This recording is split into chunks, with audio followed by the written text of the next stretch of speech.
page? It's actually Got one for me? you have to come over? You have to come over. I will do that. and get it. Done. Yeah. So- shoot me a text to make sure I'm there. We're,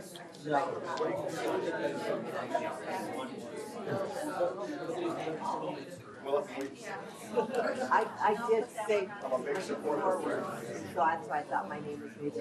I don't know, yeah, I don't know if another Kathy is 40. Just wanted to clarify. Good. Ron, Sir, do you want to pull E, talk about it or not? Fuel tanks? I don't think there's a need to. yeah, the number's going to be there. Isn't it? oh, I saw that on there, highlighted a bit. No need to. Half the community on. You know who this is? Who bought? Yeah, that is And it could be, how about F? You want to make some mention about that in task force? it puts a ceiling too early. The only, I thought we were going to have that as a presentation. The minutes for the Yes. planning commission. Gotcha. Where is what? Then you find out what you need. Button number. I specifically asked about that. He said he was just, Or You can follow me. Okay. they come up with the idea, and then it's because I asked if the information was in the People are going to need this. What Yes, do you want to do with it? pull it. Or the minimum city. right. Are you going to pull it? Which one? He wants the Robinson Task Force vote. It's just, you have the same stake. Just a mention of what it is and who it He is. was expecting it that it would be a presentation. I don't know. You thought it would be presentation? Exactly. I thought there was going to be a presentation. That would be good. It is our. It's good to have a reminder. It's ours. We won't get it tonight, No, but at a future. I like the next idea. meeting. Yeah. because we have it in one session, but not at the regular. Right. The public needs to see it. It's a great idea, whatever idea. Are we ready? Call the Willmar City Council meeting on Monday, June 8th to order. Roll call. Mayor Calvin, Here. Councilmember Nelson. Christensen, Here. Schwantes. Here. Alvarado. Here. Osmus. Here. Maskey. Here. Plowman. Here. Fagerly. Here. 9 present, 0 absent. Please stand for the Pledge of Allegiance. I pledge allegiance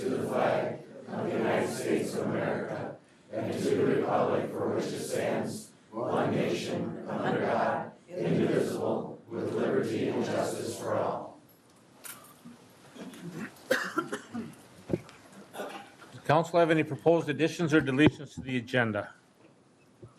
Mr. Could we pull 5C, the planning commission minutes, please? It's under the consent agenda. We It's gotta do the under other. consent, we'll do it at consent time. Okay, thank you. Sure. I would request that we add renaming the Swanson Complex Orange Field to Elsie Clemenson Memorial Field. And we've been asked to do that under 10A. Do we need to do one? Can I keep going? Yep. Also add Terraplane Stormwater as 10B. Recreation Department Update as 10C. And Transfer of Airport Entitlement as 10D. Other than those 4 items, anything else the council wishes to add? I'll entertain a motion to approve the agenda as amended. So moved. Second. Motion made and seconded to approve the amended agenda. Discussion. All in favor signify by saying aye. Aye. Aye. Those opposed, same sign. That motion does carry. Next is the consent items. Ms. Thompson. On tonight's consent agenda for council's approval are the city council meeting minutes of June 4th, Willmar Municipal Utilities Board minutes of June 11th, Planning Commission minutes of June 6th, the adoption of the 2019 budget calendar, a resolution awarding contract to pump and meter services for Public Works fuel tanks in the amount of $94,997.37, the approval of Robbins Island Mayor's Task Force Master Plan, A&A Investment LLC off-sale intoxicating liquor license, Bavi LLC off-sale intoxicating liquor license, and for council's acceptance, the Willmar Community Center Board minutes of March 14th, Willmar Community Center Board minutes of May 9th, Police and Fire Department statistics for the month of May, the monthly building report for May, and the accounts payable through June 13, 2018. Move to approve. I'd like to pull 5C, Okay, please. I would pull F, please. okay, so we have a motion to approve. Is there a second to the motion to approve with those two items pulled? So moved. Motion been made and seconded to approve the items with the exception of C and F. Discussion. Roll call. Councilmember Nelson, Aye. Christensen, Aye. Schwantes. Aye. Alvarado, Aye. Osmus, Aye. Maskey, Aye. Plowman, Aye. Baggerly. Aye. 8 ayes, 0 nays. And that motion passes as well. Councilmember Alvarado. I'd like to bring to the attention to the public the need for daycare. The Planning Commission was approached for a daycare center by the,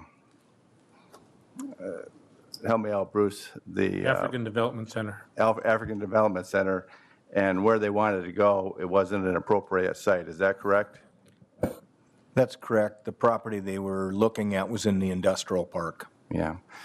With that being said, I would like to reach out to the public, so to speak, and say, hey, there is a need for that kind of service. So if you have something available that can be used, or you can offer something up, I would ask that you please do that. Part two of that is the ordinance that was a subdivision ordinance review, where the city required an official plat for minor subdivisions instead of a survey certificate. Can you explain to the community what the advantages of doing it that way would be, please? Well, it's primarily a question of speed and timing. It allows simple splits, simple subdivisions to be done much quicker than going through the full public hearing process that's typically used. And this would be done only for subdivisions that result in 4 or fewer lots with no new streets involved. Okay, thank you. I think that's important to be aware of that. I think that's a good thing. Thank you. I would make a motion to approve this, 5C, as presented. Second. Motion made and seconded to approve 5C Planning Commission minutes of June 6th. Discussion. All in favor signify by saying aye. Aye. Aye. Opposed, same sign. That motion carries. Next is approval of Robbins Island Mayor's Task Force Master Plan.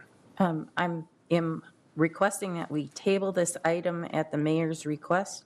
It was the intent that this would, we listened to this presentation at our work session, but we have not listened to it at the council meeting. And so it was the mayor's request that we bring this back with a presentation on it at the next meeting. So there's a motion to table. Is there a second to that motion? Second. Motion been made and seconded to table. All in favor of the motion to table, signify by saying aye. Aye. Those opposed, same sign. That motion carries. Next, we have Willmar here to greet us and tell about their exciting years. So this is Willmar week, of course, which we're well aware of. And Mr. Miller, I hear these young ladies who have represented us very well. I've seen them all across the state of Minnesota, and always with smiling faces. My wife doesn't like it too much because I, what do they call that? Creep you on Facebook. I watch you wherever you guys go. So I'm always going, okay, where are they at now? So, okay, they're over here, they're over that. Maybe that's the wrong word, but anyways, I watch you guys on Facebook, okay? So whatever that means. Only your stuff for Willmar Fest, okay? So, okay, Mr. Miller, try to bring something back. Oh, you want a picture already? Yeah, not with you in it, of course.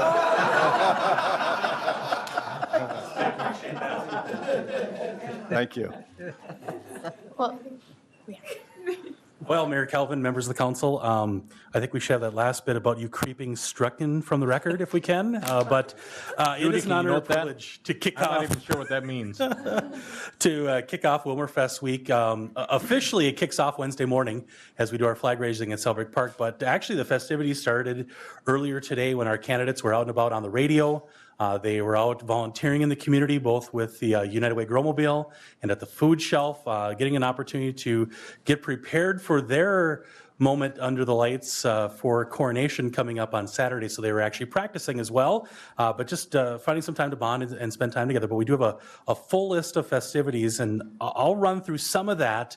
First, though, I want these three young ladies to talk a little bit about their opportunity to represent Willmarfest and the city of Willmar as they've been across the state at various events and actually even up to Canada. So an opportunity to head up to Festival de Voyageur to tell the story of Willmar and all the things that are happening. They have put together a short video.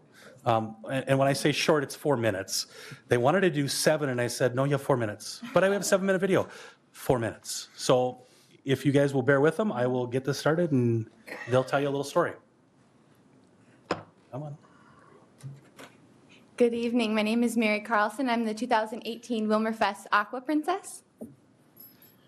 Hi, everyone. My name is Ashley Wilson. I'm the 2018 Willmarfest International Princess. Hi, everyone. My name is Jenna Jago, and I'm the 2018 Willmarfest Queen of Festivals, and we'd like to thank you all for having us here with you tonight.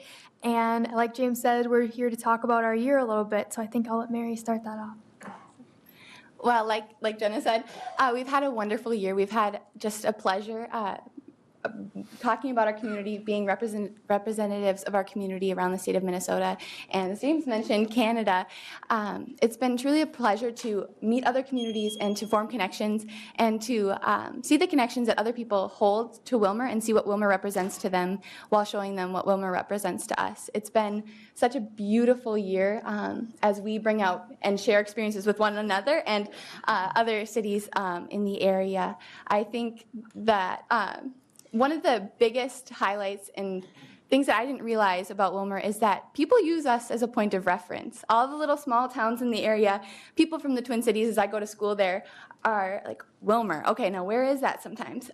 But you mentioned, you said some of our big businesses, some of the things that we've gotten in the news for our hometown pride, like Lulu Beans and those kinds of things. People can notice Willmarfest, but also those little small towns that will reference Willmar as, oh my goodness, that's where I'm close to Willmar, and people will recognize us from that. So I think that's a kind of a cool aspect of our year. So like Mary said, a lot of people use us for points of reference, but throughout our year, I've noticed other things about myself. So I've noticed that within my public speaking, I've become way more succinct. I used to be a very terrible rambler, and I would just go on and on forever about anything and everything. And besides growing in public speaking, I've grown in confidence. And also between these girls, I've found how to connect to other people. Mary, Jen, and I used to be very different from each other. And throughout this past year, we've become so close and almost the same person. But also being able to connect with people other than myself through the other ambassadors in other cities that we've gone to meet other people has been such a wonderful opportunity to learn about myself and grow through that. I would have to say that my favorite part about being a Willmarfest ambassador with these ladies is going to other communities and seeing what makes their community so special, while also sharing what makes Willmar so special to us and near and dear to our hearts. And we got to try so many different kinds of signature foods for towns like Cocato's corn, Ribfest in Clara City, which was awesome as well. And like Mary said, we even got to go to Canada and talk about Willmar, so that was pretty awesome as well. And I've grown a lot over this year, and I've seen these ladies grow, and just being able to set goals as a candidate and then achieve them throughout the year has been amazing, between networking and public speaking and just getting out of my comfort zone in general. So it's been a really awesome year, and we're really thankful for the opportunity that we've had. So any questions? Council, any questions for the young ladies? Councilman Plowman. Not so much a question, but I'd just like to point out each year that we hear this, I think the traveling around and the different foods that they highlight, they get to try, that's a reoccurring theme. So it's good to hear that that's still on the docket. Yeah. Good. I just want to thank you guys for representing Willmar so well. You take that pledge to represent Willmar and to really be ambassadors for our community, and you guys do that with pride. You know, you talk about the things that are happening in the news about our community, and when you take a look back over the last year, we have so much to be thankful for. We're such a blessed community. And so part of that blessing is you guys going out and representing us, because as the council, we can't be everywhere. But you guys get in all the parades and all that stuff. I mean, not even the mayor can get in all these parades. You guys just walk in, put your bling on, and away you go. So it's good. So thank you very much for all you do. We do appreciate it. So thank you so much. Let's give them a round of applause.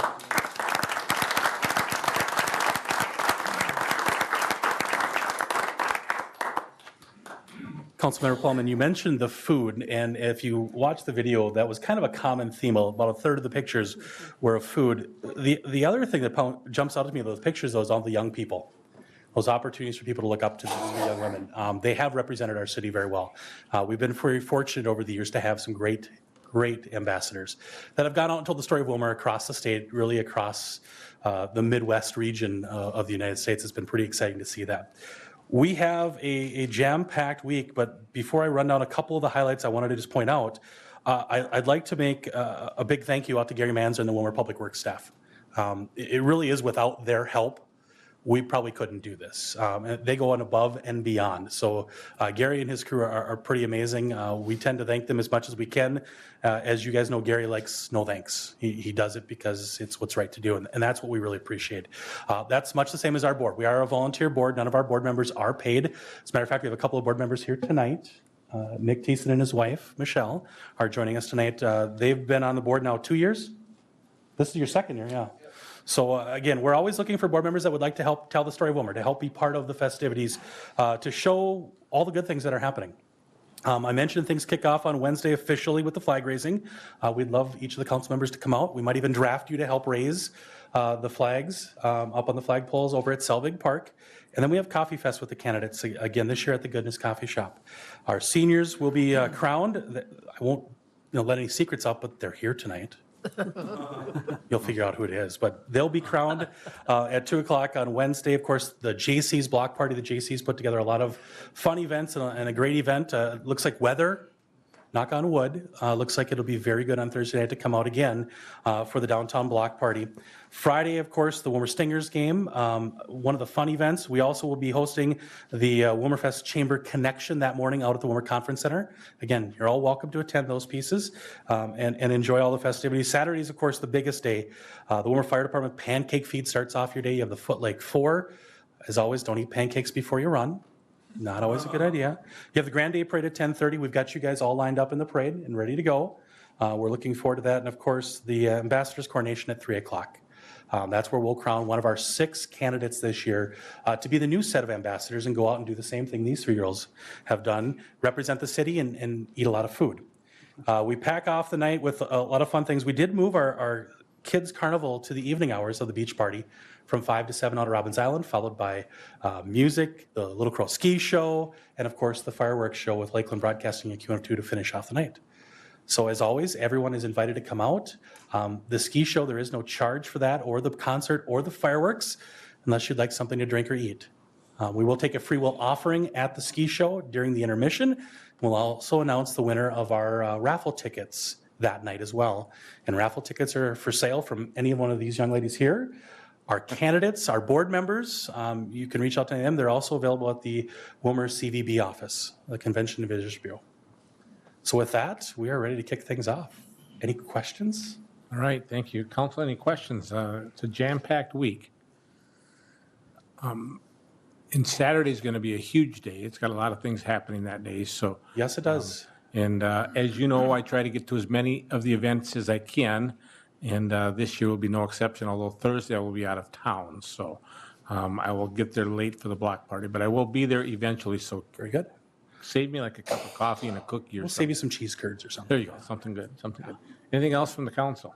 Thank you for all you do. Thank you to the Thiessens for the work that you do. Thank you for our ladies that represented us so well in the Sparkle section. So you guys have a great time. So thank you so much. Thank you. Thank you, James.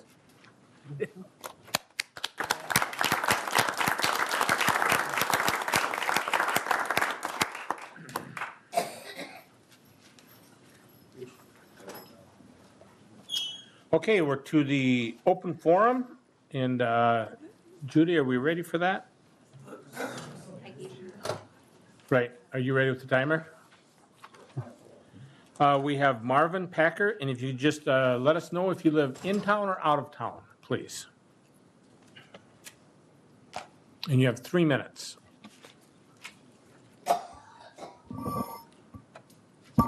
I'm Marvin Packer. I live in Willmar. Mr. Mayor and the members of the council, I'm here representing the Willmar Senior Citizens Club.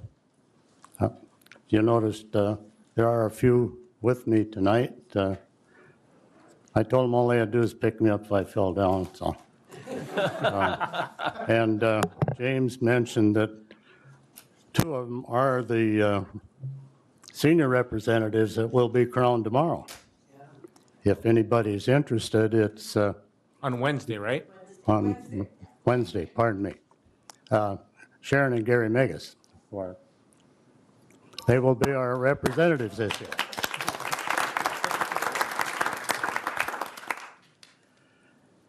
Anyway, I want to talk about our building. In response to what so far appears to be future planning or a lot of rumors about the city building a new community center building, we would like to present a petition. I have it with me tonight. We have over 100 signatures on it. We on the said petition would like to express our feelings and opinions on what we would prefer. The building needs some repairs and refurbishing. Do these things and keep it in operation. It's a good building. It has ample parking, easy access, nice garden space, and is in great location. It's across from the road from the rapidly growing and increasingly popular Robbins Island. I will read the petition to the mayor and Willmar City Council. The current building should be kept as a community center and necessary repairs made. The news and rumors about relocating the community center is disturbing to the citizens, seniors, and some others who would like this location. It is easy to access the building and has ample parking space. Thank you very much. Thank you for your comments. You can turn in your signatures to the city clerk. Next on the agenda is a Highway 23 presentation. Mr. Backman.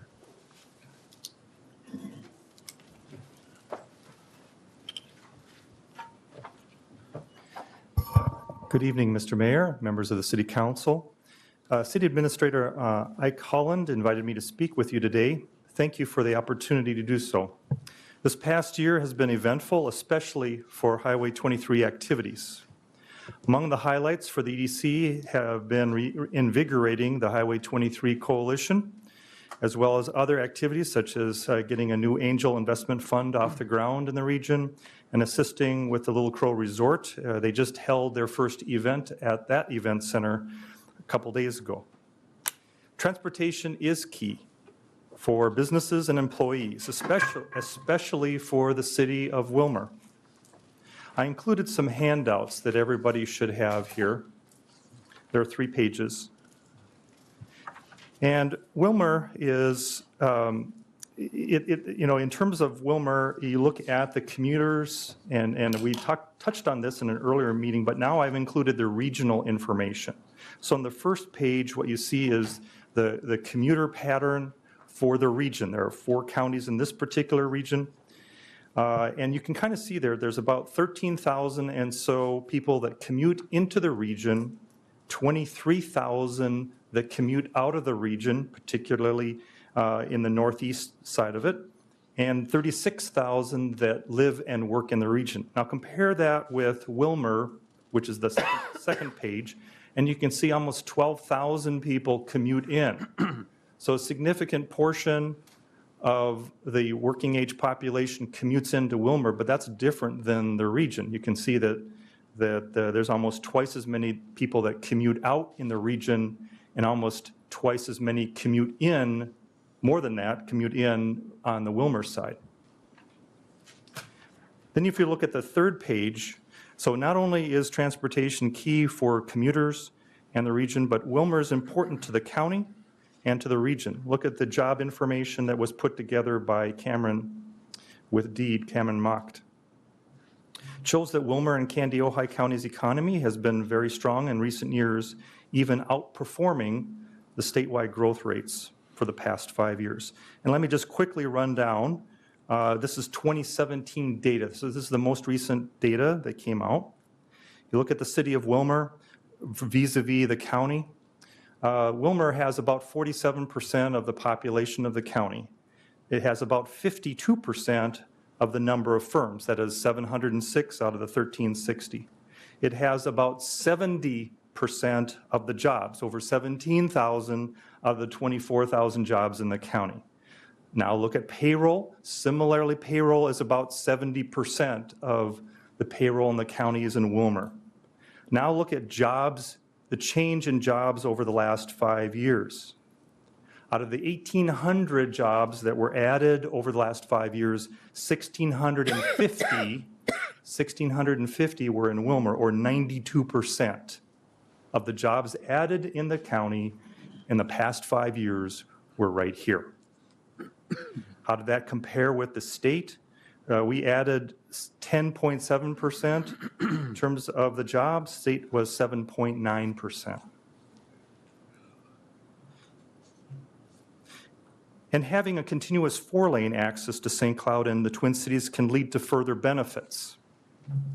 Based on an economic impact in rural New York State, converting a 2-lane to a 4-lane highway could potentially generate an additional $4 million a year to the regional economy. That's excluding safety and accident reduction benefits. Highway 23 corridor has been a safety concern and an economic issue for decades. I give credit to Bob Doles and others who spent many years and personal resources trying to get funding to finish the 4-laning between Willmar and I-94. All you have to do is look at the timeline of the different segments. The Willmar bypass was originally proposed in the 1960s, but funding was not available for many years. The Eagle Lake section was the first 4-lane section to be constructed in 1971. The Willmar bypass was completed in 2001, so there was quite a gap between those. Going to the north, the Rockville to I-94 segment was completed in 2003. The Richmond to Cold Spring segment in 2004. The Eagle Lake to New London segment was completed in 2005. The next segment, the 4-lane around Paynesville, was completed in 2012. Given that it has been 6 years since the last segment was completed, the EDC and others felt it was time to step up our efforts, to step up our game.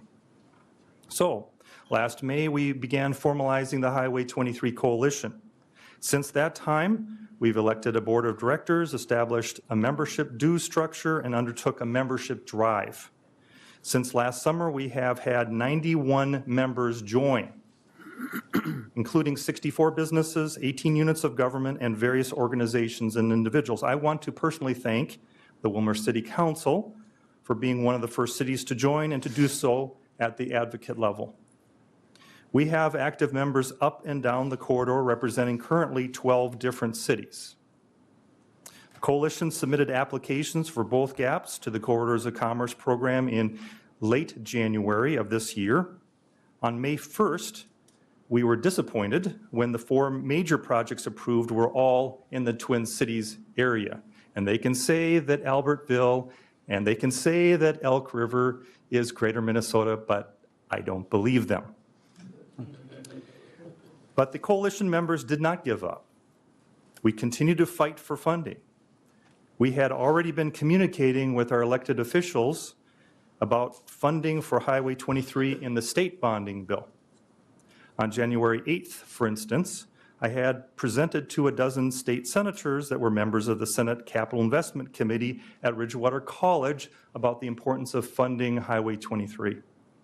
In addition, the coalition had a successful legislative reception. Again, thank you to Representative Baker and Senator Lang. They were very helpful in setting that up. And that occurred on March 7th at the state office building that was attended by 25 state senators and representatives plus staff. Our annual meeting 2 days later was attended by over 80 people in the Blue Heron Restaurant in Cold Spring, including Congressman Peterson, Congressman Emmer, Lieutenant Governor Fishbach. Well, she wasn't technically the Lieutenant Governor then, but she became the Lieutenant Governor, and other elected officials. We literally had hundreds of emails and phone messages sent to the leadership in St. Paul by our coalition membership, Willmar Area Chamber of Commerce membership, and many local businesses contributed those emails. That made an impact for many of them. There was also serendipity involved, with Kelly Morrell being the governor's fishing guide and a Highway 23 coalition member. We actually had a prep meeting with Kelly Thursday prior to the fishing opener on Saturday. Jason Dunnick and myself sat down, talked with him, strategized about some of the things to emphasize, what's important to the governor and to the leadership. And when you think about it, Kelly has a lot riding on his shoulders at that point. Don't run aground. Catch a fish. The governor needs to catch a fish. And please talk about Highway 23. No pressure. And he handled it like a trooper, you know, you know, basically you're not supposed to lobby when all this leadership is there. You know, you can't put up 2 direct posters or whatever on the boat. We tried. You know, there's various limitations. So he gets out there, the governor catches 3 bass, and we're kind of getting reports, you know, like, governor's caught 1 bass, governor's caught 2 bass. And I'm thinking, okay, time is running, you know? And then Kelly, they pack up everything away, all the fishing gear, they're heading back to shore, and then he slows down and stops and says, I would be remiss if I didn't talk about something here. And he said, you know, the same day that Corridors of Commerce was announced on May 1st, and we received that disappointing news, there was a funeral for a young boy that died on this road. We need to fund this road. And you know, what was remarkable was that the governor gave him a fist bump and said, we need to do this. And he turns to the other leadership, the House Speaker Dowd, he turns to Senate Leader Gazelka, and they say, yeah, we can do this. There's fist bumps all the way around. Amazing. They come back to the shore, and then usually what happens is the governor has all these microphones right there. He comes back and talks about the fish, etc. And Dowd is wearing a Highway 23 button, and the governor's talking about, we need to fund this. We are going to do this. That's a pretty remarkable turn of events. So kudos to Kelly and all the others. Even when we were not in the earlier drafts of the 2018 bonding bill, we continued to persevere. Finally, on Sunday, May 20th at almost midnight with 12 minutes to spare, the Minnesota legislature approved the bonding bill with $105 million for both gaps. We were elated, but continued to press because the governor needs to sign the bill and not line item veto anything like Corridors of Commerce money. Finally, the morning of the 30th, Governor Dayton signed the bill with money for Highway 23. We paved the path forward for Highway 23 corridor. The Highway 23 coalition, with a lot of help from many partners, secured funding in the bonding bill to fill the 7-mile gap, the south gap, and the 9-mile north gap. But we're not done yet. We need to hold the state accountable to ensure that these projects are completed as promised. Additionally, there are other improvements that are needed on Highway 23, such as extending the 4-lane from Highway 71 to the new County 555 bridge on the south side of Willmar, or extending the 4-lane to Pryham, or installing turn lanes at the Princeburg Road. Those are dangerous areas down there sometimes where people are trying to turn. Or installing a better interchange at the junction of Interstate 94 and Highway 23 near St. Cloud. You've been there. You're trying to cross the 2 lanes and hoping that you can make it in time. The coalition should support state and federal funding for additional projects up and down the corridor. I'm currently polling the member counties to get their input of what they would like to see for priorities beyond the two gaps. I believe it is important for the Highway 23 Coalition to be visible in St. Paul, to be visible in Washington, D.C., that we need to be assertive. No more Minnesota nice. We need to be assertive to pursuing federal freight corridor designation and funding. The funding for both gaps on Highway 23 is a milestone for this community and this region. It represents the culmination of efforts spanning many years. It underscores what can be accomplished when people have a common purpose. The Willmar City Council recognized the value of working together and joined the coalition last year. I would encourage you to renew your membership. Your return on your investment has been pretty good. Thank you. Aaron, thank you for your report. Council, any questions for Mr. Backman? Thank you, Mr. Mayor. Just a couple comments. Mr. Backman, thank you for being here and presenting tonight. Virtual fist bump from the council and from leadership in the area. I think it goes without saying, everybody here probably knows, but I've seen firsthand your ability to take the reins on this thing and really kind of coalesce everybody and bring everybody and all the right people to the table, and repeated efforts over and over, and even after disappointments, being able to regroup, to refocus, re-energize, and steer the project back in the right direction, and the perseverance and the tenacity. I think we got something special in the area here, and I personally thank you, and I hope I speak for others here too, that I believe that you're a key central figure in what's gone on here. So thank you. Thank you. You know, Aaron, I would be amiss if I did not thank you for the hard work that you put into this project. Those that are around me a lot hear me say this a lot. Failing to plan is planning to fail. And when you put the Highway 23 Coalition together, you knew at the end of the day that we were going to be successful. The question was when. And no one could have imagined that would have been done in less than a year. And thank you for your leadership. I think Councilmember Plowman stated it very eloquently. But also, you're a guy that gives credit to everybody else. You and Jason Dunning. Councilmember Nelson and I were fortunate enough to go to Washington, D.C. with you. You were always deflecting the attention to somebody else. But today's your day. And today's the day that the council thanks you for your work. I think investing $5,000 and getting $1.5 million back is a pretty good return on investment. So thank you for what you did for our community. Thank you for what you do every day. I can call you 24 hours a day. You answer the phone. You get back with me right away. I appreciate it. You made this project happen. And yes, there was a lot of people there, but today's the day you get credit as well. So thank you for your leadership, wisdom, and most of all, having a plan and sticking with it. So thank you very much. Appreciate that. Thank you.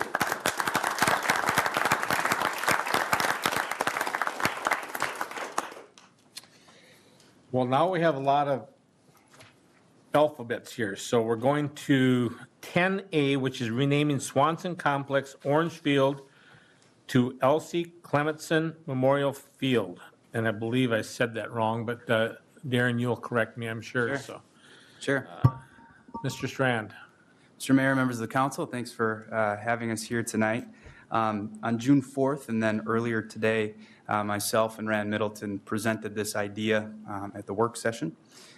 During that time, we presented documentation and letters of support from VFW Post 1639, Willmar Booster Baseball and Softball booster clubs, and then written testimony of many individuals who had the opportunity to play for Elsie Clementson. In short, over the course of a 50-plus year coaching career, Elsie coached and mentored thousands of Willmar kids as they grew up. And so what we've done is we're requesting that orange field be named renamed Elsie Clemenson Memorial Field. We'd like to do that by putting a sign out there. We've researched different signs and cost of signs, and we will be, that'll get paid for with private donations for that. So at this time, we're maybe asking for permission to rename the field. Make motion. Second. Motion been made and seconded to rename the orange field to L.C. Clemenson. Am I saying that right? Yep. Memorial Field. Discussion. Darren, this is another good community project. And exciting things are happening in Willmar. So thank you for your leadership for bringing this to us. Rand, for your leadership as well. And Ms. Sawatsky over there, I see you sitting there being humble as ever. So thank you for your work as well. So The resolution. there you are. How are you, Les? Good to see you. Good to see you. Again, this is a resolution, so a roll call. Councilmember Christensen. Aye. Schwantes. Aye. Alvarado. Aye. Osmus. Aye. Maskey. Aye. Plowman. Aye. Fagerly. Aye. Nelson. Aye. 8 ayes, 0 nays. And that resolution passes, so congratulations. We have a new field, so good work. Appreciate that. Next is the Terraplane Stormwater. Councilmember Christensen. Thank you, Mr. Mayor. In our work session prior to the council meeting, we had discussed funding and fixing the flooding problem at the Terraplane housing complex. I don't know if the council wants to discuss it further, but I would, to further discussion, I would make a motion that we direct staff to do the fix and for staff to find the funds to do the fix, 100% paid by the city of Willmar. As mentioned, that's my motion. I'll stop there. Is there a second to that motion? Second. Motion made and seconded to approve funding the Terraplane Stormwater project. Maybe I'll just go into a little bit of a description. This is an area over in eastern Willmar, over off of Highway 12. It has had flooding there for the last 20 years. And one of the solutions that was brought to us was installing a drain tile that would take that water and move that water away from that field. The other thing is that there's a differing opinion as to what the cause of this is, but we do know that that area floods. The developer says the water comes in from other areas. Some city staff say that it's the water that's there that is bubbling up that causes it. That's coming into that area off of those developments. But at the end of the day, Councilmember Christensen, seconded by Councilmember Schwantes, is to fix this area. And so we've talked about this for a number of years. Dan Kuzman, who was the developer, told us 2 weeks ago that just one of his losses was over $500,000. And so this is substantial losses that happen in this area of town. So that's the motion in the second. Is there additional discussion? Councilmember Plowman. Thank you, Mr. Mayor. Originally, I was torn, specifically by way of some of the comments that you mentioned, Mr. Mayor, regarding responsibility, regarding blame or fault or determining or setting of precedent. But I guess what I've thought about it in the past week since we've discussed it last, at the end of the day, we're tasked with the responsibility of making decisions and solving problems. And I think on this issue, in this topic, I believe it's probably first and foremost most important that we take notes and that we remember this when it comes to future planning and development, and that we read the fine print and that we look into those plans and we ensure that that we're listening to the professionals that are bringing their opinions, specifically regarding stormwater, because in Willmar, this is a reoccurring issue, and it's going to be a recurring issue for some time, of which we are trying to address with our CIP and with our other various funding mechanisms. So like I said, for myself, lesson learned, we need to remember this when looking at future projects that are being planned. But I do think, and it's my personal opinion, I think it's probably best that, instead of beating a dead horse, to just get the project taken care of and ensure that there's no more, no more rain disasters. And then what we need to do after that is go after the next one and go after the next one and just keep hammering them out until we get these problems in the city eliminated. Because at the end of the day, that's really what it's about, is trying to alleviate the problem. And so if we take a two-pronged approach by being both proactive and when we're forced to be reactive, doing it in a wise, thoughtful manner, I believe that's doing the best we can do. So I support this motion. Thank you. Councilmember Schwantes. Thank you, Mr. Mayor. I agree with your comments, Councilmember Plowman. Also for the public, I just want to note that this stormwater is one of our priorities. We identified it. We've set some funding aside for this year for a project to be done. But the reason I like this particular one at this time is because it's engineered and ready to go. And I think that that's important, that there's been groundwork that has been laid, and we can move forward and do something with it yet this year. So, and I agree that I'd like to see us continue on in identifying projects and get them done and address it. Councilmember Nelson. I'm struggling with this one. I support, this project needs to be done. I don't know whether this is engineered. The figures have changed from last week to this week. The figure we've been given this week is $375,000. And I think our staff is divided with who the responsibility belongs to. If the city has done something wrong, and I said this last week, it is our responsibility to fix it. I am concerned that we are setting a precedent if we pick up 100% of this, because I do believe in listening to and reading engineers' reports from past and current that there is a shared responsibility here. I know that we have stormwater issues. There are issues on my street, on other streets, on other areas of town where businesses have had the same thing. So I am concerned that we are making our decision without working through some of the details of the figures and some of the details with the developers and who this is all going to benefit. I know we need to move forward with it, but I am just concerned that we are setting a precedent by picking up 100% of this project.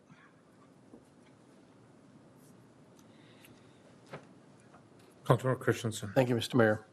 You know, we had a report from Bar Engineering done, I forget how many years ago, 12 years ago?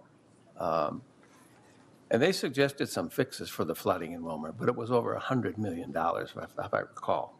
A lot of money. So this is one small step for Willmar's mankind, one giant leap for the flooding problem. The cost, I probably should have included in my motion, but I think Sean will work toward the open cut on the golf course, if we can do that, because I suspect that's where the major cost increase came from. If we have to direct bore underneath that, it's, I don't know, a couple hundred feet. If we can open cut it, it's going to cost a whole lot more money, and he nodded his head that Less money. we would shoot for that. That's a lot of money. It'll be less money if we open cut it. Yeah, less money, excuse me. I thought you said that's a lot of money. So yes, I support this motion. Roll call.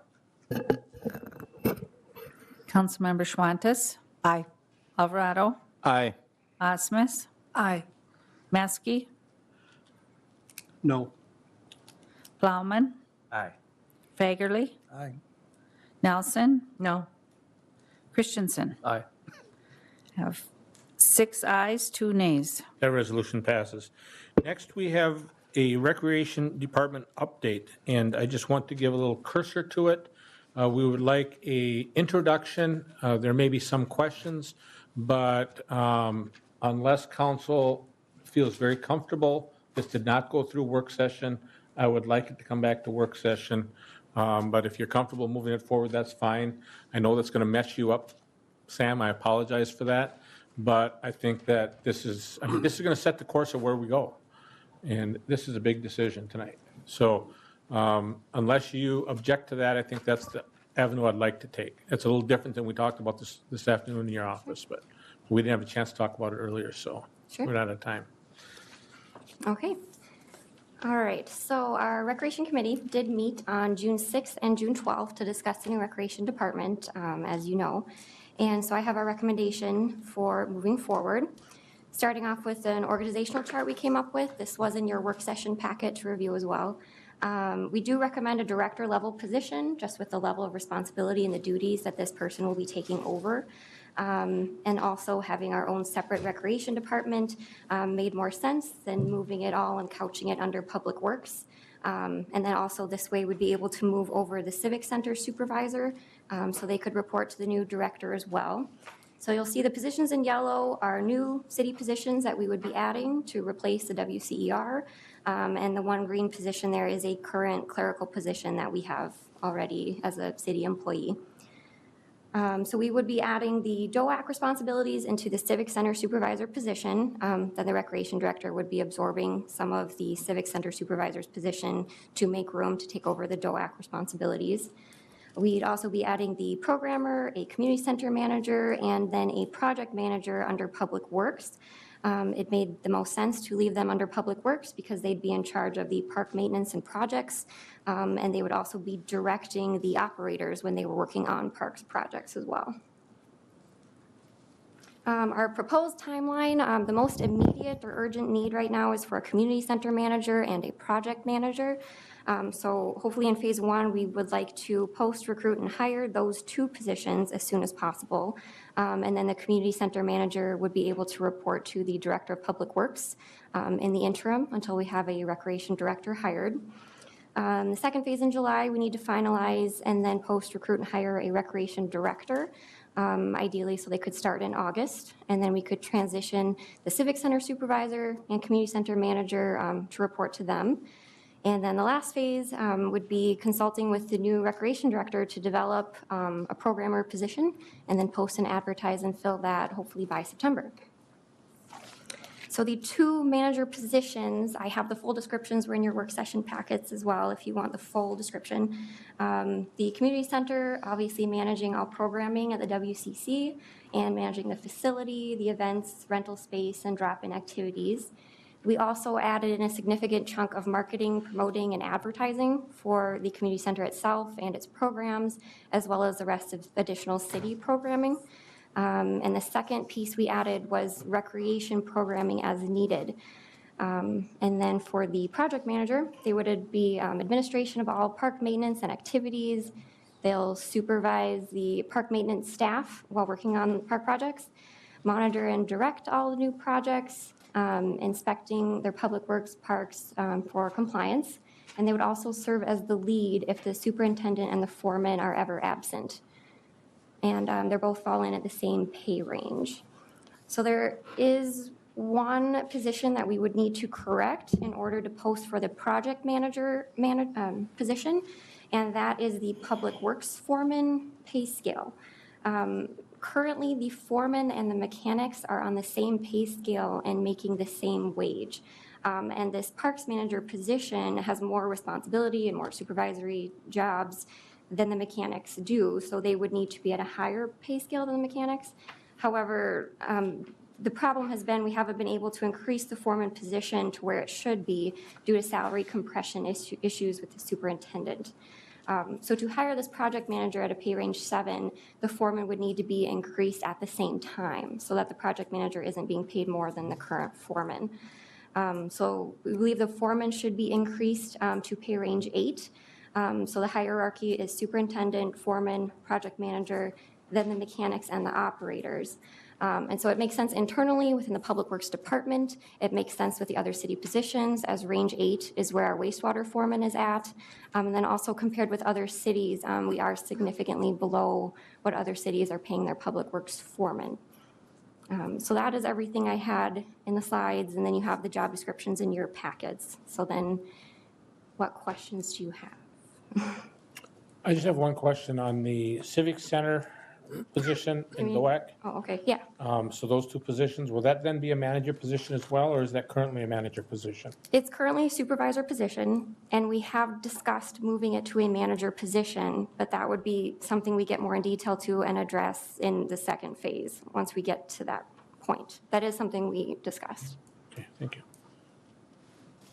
Questions or, this is coming at us pretty fast. And, Yes, I know. And again, I set up mayor's task force, and in talking with Sam earlier today, the problem has been is that trying to get everybody together because this thing is moving so fast. It's moving at lightning speed. And the reason that is because, the 30th, was that 12 days from today? We need to have some function ready. We understand that the agreement between us and the school district goes until, Mr. Holland, I believe that's the 1st of September? 1st of September, yes. So we do have some bump room there, but not a lot. So, and those members again are yourself, Gary Manzer, Sean Christensen, our Public Works Director, and council members Fagerly, Meskey, and Osmus. Correct. So, and then yourself. And so in looking at it from the outside, you're doing a great job. This is something you didn't think was going to get thrown on your lap when you started here only a few months ago. And I'm impressed with your tenacity and your ability to see through the weeds. So I appreciate that. So council questions, or any council members that are on the committee that wish to make comment. Councilman No, I just have Fagerly. a question. Are we going to have recreation programs then? Yes. Have we talked with the school about it? Yep, I've been working with their HR director, and their programming still isn't finalized. So I have kind of a preliminary list of what they will not be doing. It's not set in stone, but they basically were working off of the catalog and said, well, this is right now what we're planning on doing, and this is what we would consider a city program. So I have that list, and that's what I've been working off of for now, but that is why we saved the programmer position for last, is because we won't know the programming for sure until the last step. Okay. And then that one position, I don't remember which one it was, they're going to supervise the park employees? The project manager, yes. Okay, we don't So- have park employees, they're all public works. Correct, they're all streets and park is all together. So they would only be supervising those employees if they're on specific park projects. All the operators still report to the superintendent. So he reports, the project manager reports to the superintendent, and the operators report to the superintendent. Because we used to have a park Yes. department with employees. Yes. And then we merged them, so it'd be compatible, they could change jobs. so. Yep, yep. And we talked about that with Gary and with Sean more because we realized that we didn't want to disrupt the Public Works Department that much and separate everyone again into separate streets and parks because they thought the current system was working very well the way that things are going now. And have we looked at hiring an assistant engineer instead of a project manager?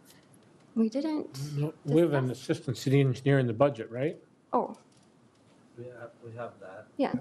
We posted that position. We already have an assistant engineer that we've posted for a while. We're still trying to find someone. I would think they should be able to take over some of these duties. That's a possibility, yeah. So, whatever. Looks like it's going to cost us a lot of money. Well, I think when we crunched the numbers the first time around, Sam and I did some work in our office before the group met. And, we'll have to look at what it looks like, but I'm not as afraid as I was when I heard the 200,000 number. I think, and these positions are $150,000 a year positions. I mean, that's what they are. Yeah, I know that. So. But it looks like 4 or 5 positions. That's 5 positions, right? Yeah. That's a lot of money. It is a lot of money. And within the WCER, we had the equivalent of 3.5 employees. So our proposal is adding 4 positions. So that is slightly different, but I know I worked with Steve Oken some to try and get just straight salary costs for WCER. I didn't know how to incorporate all the costs for joint vehicles and facilities and all of that. And I got some public works hours from Gary as well on hours that they spend on WCER projects, which is significant.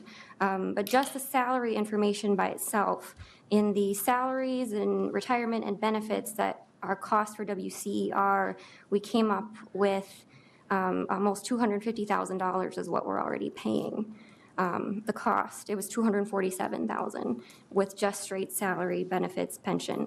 And so with these positions, we've come up with preliminary ranges for the other two, and then obviously the set ranges for program and community center. If everyone was hired at the starting pay scale, starting wage, the wages all came out to $236,000. And then if everyone is hired at the top of the wage scale, which is a very unlikely event, the cost would be $303,000. So that's the range for these 4 positions as proposed. The community center manager or community center position is separate budget dollars from the other. Okay. Different budget. Yes. Yeah, but I mean, we're talking about the whole project here. We're not talking about. No, I understand that, but if you start to look at the financial side of it, the community center dollars are in a separate budget than leisure services. Right.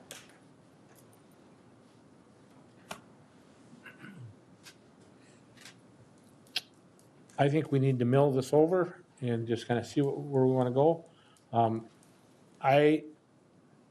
This afternoon, I was comfortable moving forward, but in just not having the opportunity at work session to have a real in-depth conversation, I really would, unless somebody in the council feels strongly, I told Sam 2 weeks ago, I said, we have to get that community center position filled ASAP. And I think we just need to take a breath here. But Councilmember Hospice. I disagree. That we were ready to go with that community center position a month ago, 2 months ago, before the breakup with Community Ed and Rec. And that building is running on volunteers. That is crazy for the city to do that. We know we have to fill that position. I don't think delaying tonight has any advantage. We need to post that and get somebody out there to start moving forward to advocate for that building and its users. Was I hearing that as a motion? Can I just ask one question? Is the advisory committee comfortable with moving ahead with the community center manager position as the only position tonight? I think you could move them both forward, but I've been privy to all the conversation, and if you don't feel comfortable, then don't. But the community center position, we've talked about that at great length here, and we're all waiting to see if it was going to be tailor-made after this, and we tweaked a bit, added a piece of marketing in there and something else, but it wasn't major structurally changed at all. So that, I think you could pass that very quickly. If you weren't comfortable doing a project manager, you could certainly wait on it. That's not going to delay too much, but we really do need that position. I can seem to recall, I mean, it's going to come up here later, projects that we maybe failed somewhere, whether it's communication or otherwise, to not do things at the right time, whether it be the pool or lights for the baseball field, so on. A project manager would have prevented that, in my opinion. So I think you could hire both of these at this point, but. So moved. Second. Motion has been made and seconded to hire the project manager and the community center coordinator position. Councilmember Nelson. I'm comfortable moving forward with those two. I heard about this project manager position a long time ago as a possibility when there were concerns about us being able to manage. The question I have is, I think, for Mr. Christensen's department. Does this fit the need to help him with those areas? Because I think it's a hybrid with what we were doing, and what I was hearing is that this position was being considered long before we had a conversation about what we were going to do with Community Ed and Rec. Yeah, Councilmember Nelson and Mayor and the council. This position has been considered, at least internally, since Mr. Brizendine hinted at retirement as someone that would take over those aspects of his job. That being specifically the parks projects, which the council has approved many of over the last couple of years, and the parks maintenance that Mr. Brizendine was taking care of. So you're exactly right. This position has been talked about for quite some time, and or hinted at, or talked about, or suggested. And so my suggestion would be to do exactly what Ms. Beckman has said, and move on this position. I think there's still lots of questions about costs. When we were still in conversations with Community Ed and Rec, I think finance could help us come up with that. Just the organizational structure, so we know where we were coming from and the positions that we had, and comparing them into the direction that we're going. Just like we talked about, this community center dollars have been in this budget from, they were there last year and didn't spend them. And so it is not part of the equation of what we're looking forward to. So I think this is filling in a gap that's been there for a while, but I think we should be aware of what the costs are, where we came from and where we're going. But I don't think it's going to, I think the mayor is correct. When you sit down and look at the numbers along with temporary employees and the other positions, we probably will be doing a good job financially to accomplish the transition and enhance the services. Councilmember Alvarado. I believe this is an opportunity to bring on a project manager and to get a community center manager going. I think there was a lot on Mr. Bresendine's plate, and he did a fine job trying to keep those balls in the air. But I think this is our opportunity to bring in some extra talent to make this city run a little smoother. So I'm excited about the possibility of bringing some help in. Thank you. Councilmember Nelson. Maybe your discomfort with, I think we got to look at the rest of those positions before we make those decisions. But I think these two are separate positions that really are not falling under what we're going to see for recreation. So I'm comfortable moving forward with these two.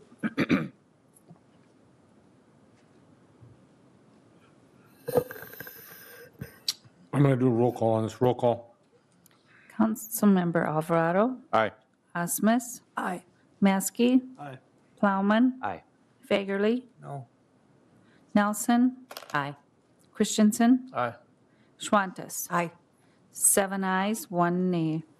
And that resolution, or that motion passes. Next is transfer of airport entitlement dollars. Ms. Beckman, thank you for your good work. Appreciate that. We're going to address the foreman pay at a different time? That was not in the motion. What was in the motion understand was that. filling those two positions. Right. We can do that next time Is it a work because session? they won't be hired yet. Okay. Yeah, Because the position we So- approved, so- that was one of the so- ones that causes the imbalance, but Right. So one- we're going to one of the correct it before problems they're that- on board, that's fine. one of the problems that I had. Yeah. We'll talk about it at the work. Right. I could hand the gavel over because I would talk a long time. All right. So we'll just leave it at that. Next is Mr. Peterson, our transfer of airport entitlement.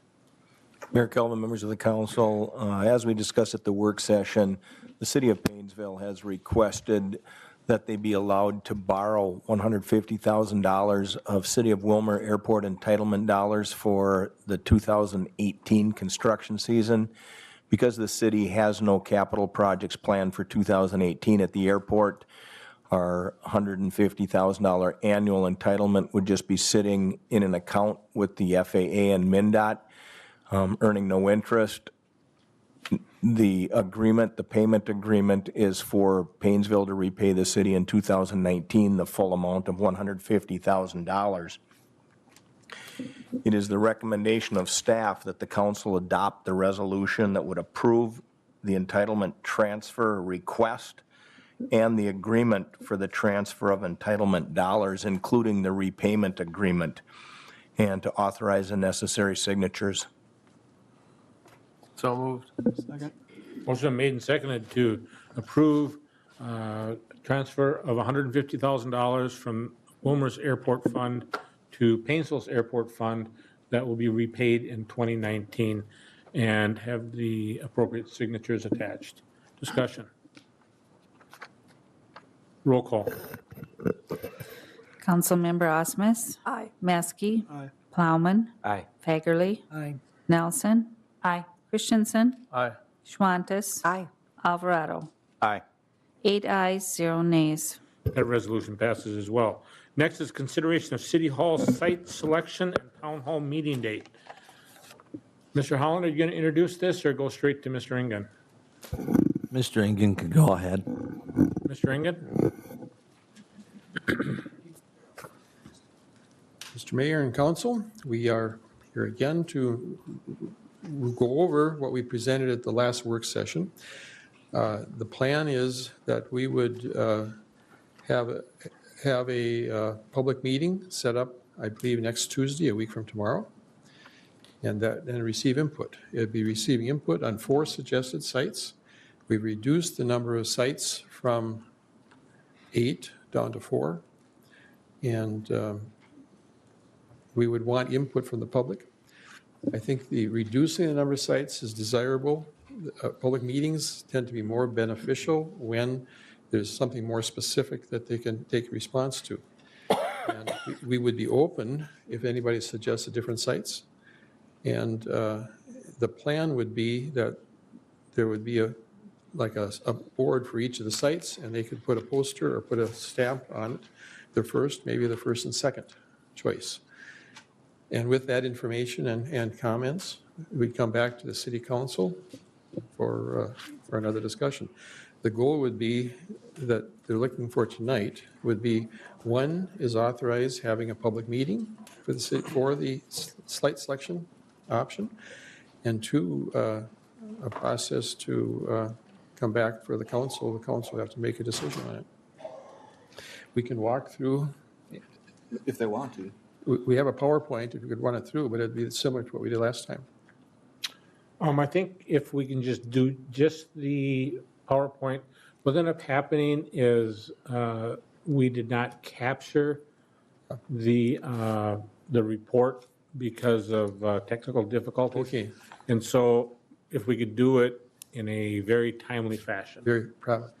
Yeah, you can go on to there's 3 items, the characteristics of a site. These were reviewed last time. They're really the same items, and maybe we can move on to the specific sites. The 4 sites that are being considered would be East Highway 12, the former Elm Lane Mobile Home Park, the current City Hall site, the Bethel Church Block site, and the Candy Mall or in the vicinity of the Candy Mall. The first one is the Elm Lane site. There are, it's accessible on a major entrance to the town, very visible. There's a lot of land. It's a larger site than you really need, but the land would provide opportunities for co-locating public works. Could be the utilities, the back end, everything could be at one site if you wanted that. One of the important characteristics of any of these sites is, what will be the effect on the community? Will this stimulate other things that the community wants to happen? On this site, it would affect the more potential for development to the east side of town. The land gives you a lot of options for other things that could happen here. Many of the city functions could be co-located on a site here. It's all private land. It's also it's on the tax rolls now. It's also a prime piece of land for other private development that needs a big piece of land and they'd like to be right in the city. The Candy Mall, or adjacent to it, it's a large parcel of land. There's a number of options. It could be something to be remodeled inside. That has pluses and minuses. It could be a new building on that site or something in the vicinity. It's another area. It's not an area that's known for civic buildings.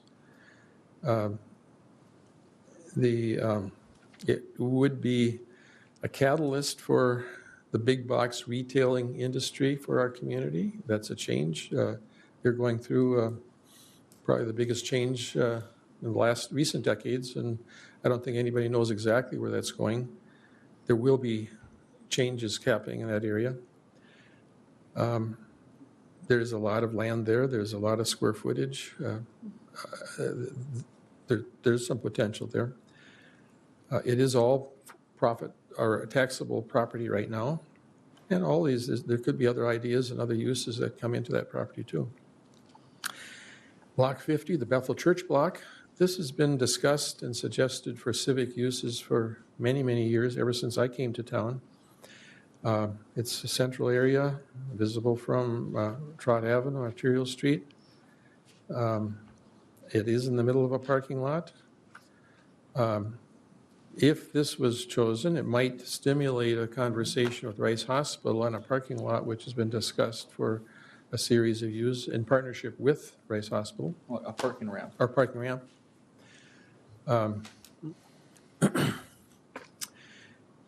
It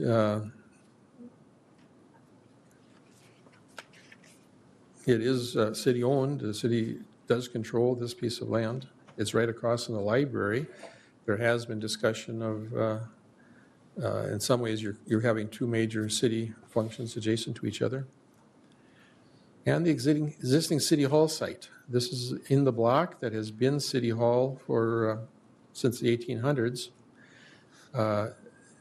There is currently a parking lot, the city parking lot in 7th Street, I believe is not used to capacity, but there's 25 parking spaces there. Your City Hall has about 28 employees altogether, so that parking lot could meet the parking requirement for the day-to-day employees pretty easily. The parking could be expanded depending on what happens here with some other uses. One of the advantages of this site is it is adjacent, and it could be an addition to the auditorium building. The west side of the auditorium building, which did function as City Hall for many years, from the 30s through the 70s, on the two upper floors there is about 10,000 feet. They could be ideal. One floor would work good for Rack 8, and one would be for the IT for the city. And with an elevator in the City Hall, it could fit together very well.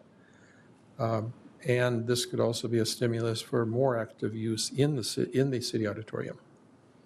The city auditorium is a building that I don't think anybody has ever said that they would want to eliminate the city ownership and management of. And the city has a dilemma of deferred maintenance. The city has not been able to budget money to do some things that need to be done in that building. And this would be increased use, makes it easier to spend money to maintain a building. I think that's a short synopsis of the sites. The goal would be to present at a work session or the council, and then have a public meeting, and then return to the council. Any questions? Okay, we've got a number of things that have been presented. I was not at the last meeting, but I hear you had a healthy discussion. I think the thing that we need to remember is that the site selection, there'll be a recommendation that would come similar to what happened with the mayor's task force on what would happen at Robbins Island. The same thing would happen here. We would gather that public input. That input would be shared with the council, but the council still makes the site selection. The site selection is not being made by the public. That's still the elected body that would make that site selection. So just to make that clear, because there were some comments going in the community. The other thing that was out on social media last week is that we're not talking about a $10 million city hall. We're not talking about an $8 million city hall. There was $8.5 million in the budget to do the city hall and the community center combined. And so those numbers somehow got elevated as social media only can do. So I just wanted to set the record straight on that the numbers we're talking about is about $4.5 million. And we don't know what that number is until we actually have the numbers in the site selected, but that to kind of quell some of that rumor mill stuff, so. Okay, Councilmember Alvarado. I got a question. Would we be wrong, like if we had a blank piece of paper or public idea as far as site location? Would that be? No, that would be good. Would that be all right? Yeah, he's planning on having that. Yeah. Okay. What we would do is do a board with basically each of the 4 sites with some of the information we had here. We go through our PowerPoint, but they also would be able to have a chance to put a sticker, maybe it's a first choice and a second choice, or some data, what they're interested in. So that there would be some kind of a analytical, not a scientific survey, but of attendance could have. You're thinking of a map of the city and people could just. Or that or just a blank or write down where they might. Here's an idea. Did you think of this? Did you think of the corner of Walk and Don't Walk as an example? Yeah. So. Yeah. Okay. No, I just think that would be good as we're opening it up to the public and trying to get their feedback. Without suggested sites? No, have the suggested site. In addition, Have that as an option. so we can have. Oh, yeah. We can have that first site of the city of Willmar, and they can choose to put a site any place they want. Right. Yeah, but no, we would have the 4 plus a open spot or a suggested spot that we didn't. I mean, we've got great minds here, but we're not, We would be open, okay, we could look at that. I think the plan would be, we're going to meet with Ike and maybe the committee and before Monday, and then we could talk of that.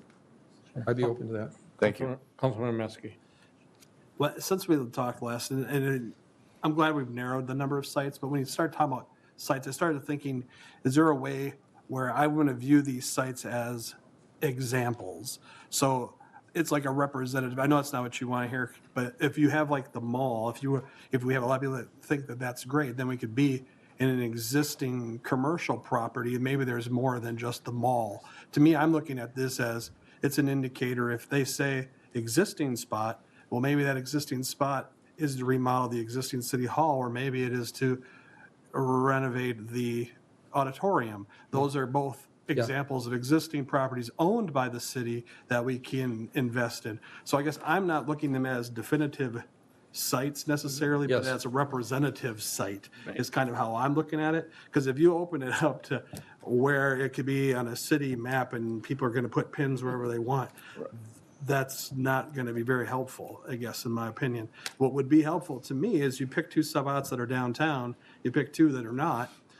If everybody wants a site downtown, then we're looking downtown. And then we start looking at the cost of these things down the road after the planning is done.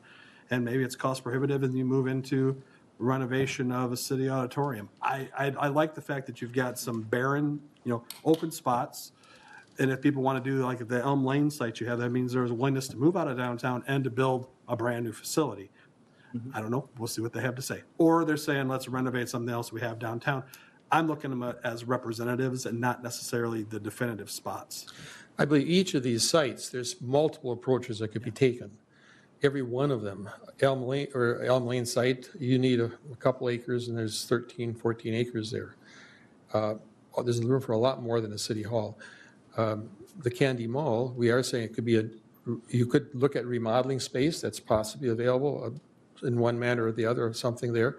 You could also build on their lot. I think along the street to the east, that has been plotted for outlots for commercial probably for 30, 40 years. It also could be south of there. There are some other lots. So that's that vicinity. The Block 50, it could be several different combinations of a plan there. The location we took was right on 5th and Trot, because then the building would be on a major arterial. It would be fronting across from the library is one choice. We can make that decision down the road. We don't. That's another decision. And I think what we're trying to do is get a general big picture. Right. The whole concept is start with the big picture, working to details. And the details are important, but we have to, and selecting the general area of the site is the biggest decision. Mr. Mayor, I'd like to make a motion that we hold a public meeting on Tuesday, June 26th at the Fire Hall for the purpose of reviewing the City Hall site selections and receiving public feedback. Second. Motion been made and seconded. Additional discussion. Councilmember Nelson. personally liked Councilmember Alvarado's suggestion to have that board out there, because I'm still hearing lots of people questioning things, and have you talked? And so I don't think it hurts for our community to dream or have to have the input that maybe there's another site out there that we should be considering. So, the information with this, but I liked his idea of having that opportunity for people to think about something else too. Very good. Councilmember Christensen. Thank you, Mr. Mayor. I hear from a lot of people also that why we're pushing this so fast. I personally would like to delay this like the utilities has done. They're pushing theirs down the road 2 to 5 years. I think this is moving too fast. We have a lot of stuff on our plate that's going to cost money, and this building isn't free. And the proposed $8 million that's been set aside in our CIP isn't money that we have on hand. We have to bond for that, and the taxpayers are going to pay for it. I've stated this before, and I suspect it'll be way above $8 million. We're probably going to be 12 plus. So I say let's slow down and let's bond for that money for other projects we got to do in Willmar. And we got the street project we should have kept on. It's just moving too fast beyond or above and beyond all these other projects that we have ongoing to do besides our infrastructure and fixing the community center and the civic center, and we got a lot of stuff to do, and this is clouding our vision for completing this others, because we aren't even talking about some of these other ones. This thing is just being pushed and pushed, and I would recommend to move it down the road maybe a year or so. It's just, we got lots to do and not much time to think about these other things. That's my opinion. Councilmember Plowman. Well, kind of to piggyback off of Councilmember Christensen's thoughts, is there a way to incorporate something that would gauge that public interest? Say the public interest is to not do this project at the current time. For example, I think all of our ideas would be, or our perspectives would change if we showed up to the meeting, for example, and there was a massive turnout of people that were marching around the building saying, do not build a new city hall. No, that's not going to happen. But it's just an example. Yeah. We would go, whoa. I have the visual. I'm trying not to, but anything's possible. But you hear what I'm saying, it would change our perspective. I don't think that that's likely, but is it possible to, without creating much hullabaloo, there's my 10-cent word, that people that are not in favor of doing the project at this current time could attend and show up and feel as though their voice is being heard without it being a clash? I guess that's the only thing I worry about, is I would not want it to be anything kind of like, we want this, we don't want this, therefore we got two opposing sides. Rather, invite as many vested people in the community, i.e. every taxpayer in the community, and try to get as big a turnout as we can so that we can really gauge that public opinion. I would assume. Yeah, I think one of the things that is good on that is that, and I'll go back to the mayor's task force. I mean, that group, we had a lot of differing opinions in the room, but nobody was condescended. Nobody was, no, that's a dumb idea. I think in all of our planning meetings that we've had is any idea is a good idea because we haven't vetted it yet.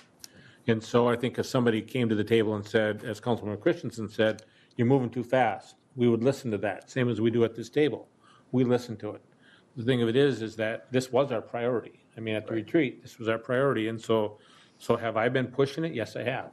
And that's the reason. Well, I'm sorry, can I follow up on that? I'm down with that personally. I support that personally, sorry.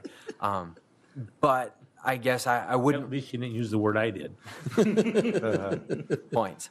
My number one concern would be that the community doesn't receive the message at this point that this is going to happen, and it's going to happen now, so the only people that are invited to the meeting are the people that support it in order to help us select the site. We want to send the message that anybody who is interested in the topic whatsoever may show up and express their opinions and their ideas so that we get a real good, non-biased opinion, that we can have a nice full spectrum opinion so that we can make good decisions. That's my main concern. Councilmember Meske. these were our priorities, but they were our 5-year window priorities. We were looking also some long-term, and the aggressive budget, I think is the term you used, we put it all in the first year.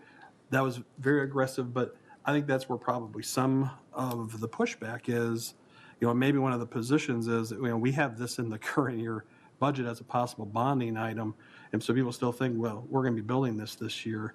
It may be helpful to perhaps remove that from the current year bonding piece, and once we're down the planning road, and because I don't believe we're moving too fast if what we're doing is, as you suggest at the last meeting, we do this piece of the puzzle, then we work our way down. That could be up to a 3-year process. But we have to start that process, and to kick that process down the road is not healthy. But when we put a dollar sign out there already, and we have no idea what that dollar sign is going to be, that makes the people nervous. So I don't think we're going too fast, but I would recommend perhaps that we remove some of that dollars that are sitting there earmarked when we don't have a clue of the project, because we're all aware that we're going to eventually have to get a new city hall. It's just going to have to happen. But we got to do the planning first, and I think people get nervous when they see that in the current year budget, is just kind of some of my thoughts. We have a motion on the table. Motion has been seconded. Additional discussion. Councilmember Nelson. Would you just read the motion, whatever? The motion is to have a meeting at the fire station, and I'll surmise that I believe our city clerk has it, to have a meeting at the fire station next Thursday to receive public input on potential sites for a new city hall. Tuesday, wasn't it, the 26th? No, what did I say? I thought Thursday. Did you say? I'm sorry. I thought it said Tuesday, but Tuesday's the date, correct. Yes, you're correct. All in favor of that motion signify by saying aye. Aye. Those opposed, same sign. Aye. That motion passes. Next is consideration of, thank you for your work. Thank you. And we'll see you guys on next Tuesday. What time? Excuse me, Mr. Mayor, there was a question of what time. I believe it Time was 5 o'clock, 5 to right? 7. 5 to 7. 5 to 7. Next is consideration of Baker Diamond Lighting Improvement and award Musco Lighting in the amount of $294,619. Councilmember Christensen, are you introducing this, or go to Mr. Christensen, the city public works director? Sean. Yep. Oh. Somebody handed me this watch, and of course, it isn't mine. There you go. Thank you very much. You're welcome.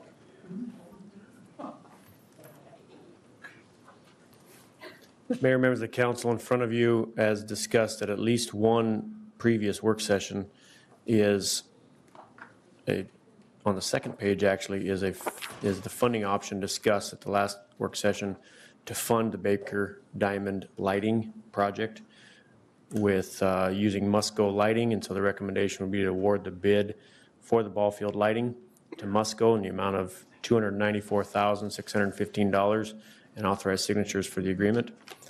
And also to reappropriate $95,000 from the 2018 fuel tank replacement project and $200,000 from the 2018 DOAC pool surfacing project to fund this project in 18 versus 19. Move to approve. Second. Motion made and seconded to approve the lighting at Baker Diamond and award the contract in the amount of $294,615. Councilmember Christensen. Thank you, Mr. Mayor. I have a letter from constituent Nate Streed that he wanted me to read in regards to the lighting over at the ball fields there. I got to bring it up here just for a minute. Thank you. Dear Council, I, Nathan Reed, 2011 10th Street Southwest, Ward 2, cannot be present to read this during the council meeting June 18th as I'm announcing the Willmar Legion baseball game. I'm addressing the council as I find it interesting and challenging that we are in need to address/fix the lighting at Baker Field with funding available to the tune of $300,000 instantly. But we can't seem to find money to fix other items within our baseball/softball complexes. First and foremost, I am about safety of our players, but not just what I call Stinger Field. Secondly, the Willmar baseball community for years has asked and has offered to provide a lot of funding to not only improve the lighting at other fields that our kids actually get to play on. In fact, for 2018, which I attached the schedule, VFW has only 3 games on Baker. Legion team has 8 games on Baker, and the Stingers have 34 games, as well as a number of improvements, including moving the fence on Orange. It's longer than most major league fence fields. Building a concession stand that our local teams get to use with the proceeds and helping support themselves and the costs associated with those teams. And a new press box, but we can't get anything done. Last weekend, Friday through Sunday night, Willmar hosted a youth 10U to 14U age groups baseball tournament with about 75 teams that came into Willmar, which has been done for the last several years, eating at a restaurant, staying at hotels, filling many of them, buying gas, etc. Yet with the rain, many of our fields were unplayable because the drainage was inadequate. You tell me what is a greater impact on Willmar, one field or all the fields? Am I in favor of addressing the lighting on Baker? Yes. But I believe there needs to be some equity and investment into our other facilities that our youth actually get to use.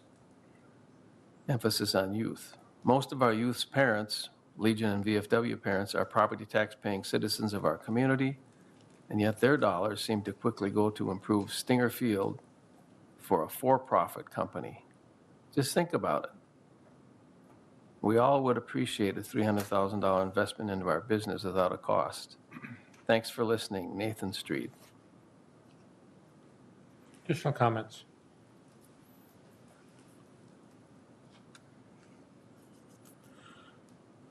Motion's been made and seconded. Roll call. Councilmember Maskey. Aye. Plowman. Aye. Fagerly. Aye. Nelson. Aye. Christensen. Aye.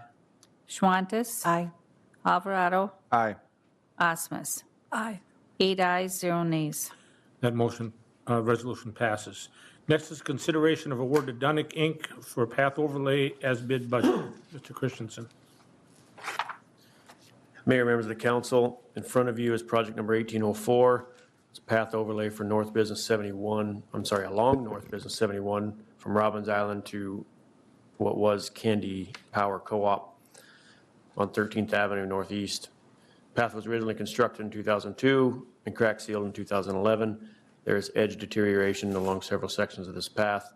Recommendation would be to award the bid for the project number 1804 to Dunick Inc. in the amount of $82,270 and authorize signatures for the agreement. And to also adopt the budget for the project. 2 resolutions, though. I believe that is correct. I'll move. First is to award the project 1804 to Dunick Inc. in the amount of $82,270. Motion been made. Is there a second? Second. Motion made and second to approve the project for path overlay as bid budget for Dunick Inc. Discussion. Councilmember Alvarado. Mr. Christensen, Sean, what's life expectancy? Like the original path was 2002. How long is that a path supposed to last? What's intended life? Thank you. Sure, and of course, this is a overlay, not reconstruct, and so that's, a significant difference. Pathways are a little different in age expectancy because they don't get the traffic, obviously, that a street would get.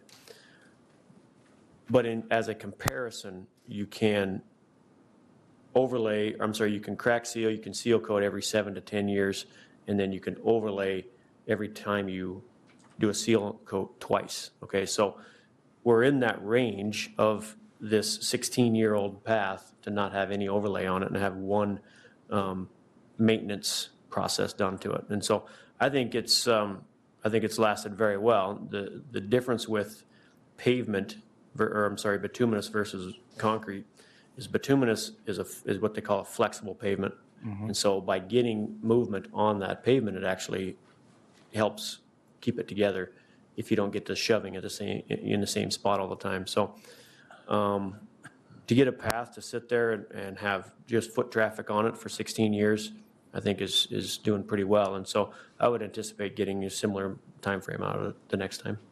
Okay, thank you. Additional discussion. Roll call. Councilmember Plowman, Aye. Fagerly, Aye. Nelson, Aye. Christensen, Aye.